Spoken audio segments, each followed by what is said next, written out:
आपण नेहमी म्हणतो, बाप म्हणजे छाया, बाप म्हणजे आधार, बाप म्हणजे सावलीसारखा रक्षण करणारा देव. पण नाशिकच्या जेलरोड परिसरात काल घडलेल्या घटनेनं या शब्दाचा अर्थच कोसळून पडला आहे. कारण दारूच्या नशेत एका वडिलांनी आपल्या 8 वर्षाच्या अपंग मुलाचा गळा दाबून खून केलाय.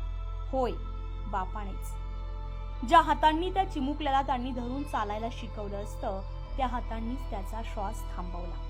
ही घटना आहे नाशिकच्या जेलरोड येथील मंगलमूर्ती नगरातील.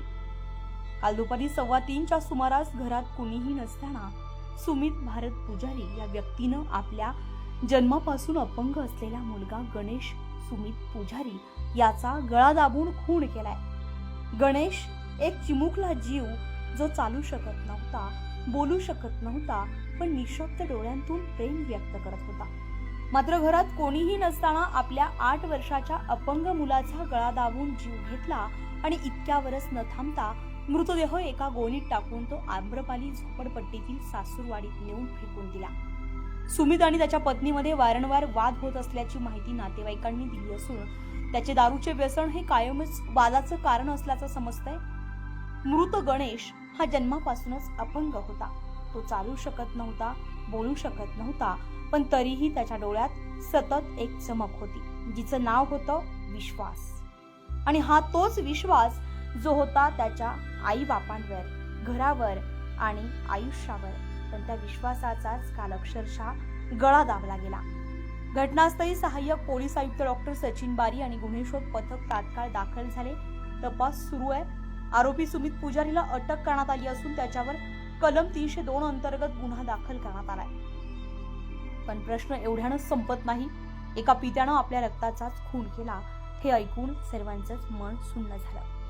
मग आपण समाज म्हणून कुठे कमी पडतो?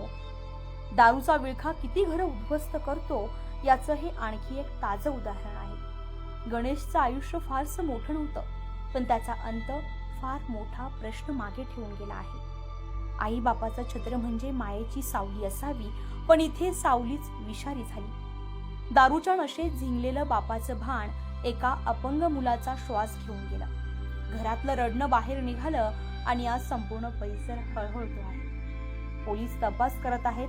आरोपीला अटक झाली आहे, पण गणेश पुन्हा येणार नाही. आता उरलाय तो त्याचा रिकामा पलंग, त्याचं गोंगाटात गडप झालेलं अस्तित्व आणि एक प्रश्न, एखाद्या घरात जन्म घेणं काही मुलांसाठी इतकं कठीण असतं का? समाज म्हणून ही फक्त एक बातमी न समजता एक शिकवण समजली तर कदाचित आणखी एखादा गणेश वाचू शकेल.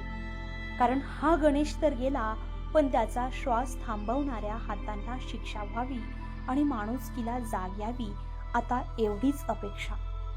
lokmat.com साठी किरण नाईक, नाशिक.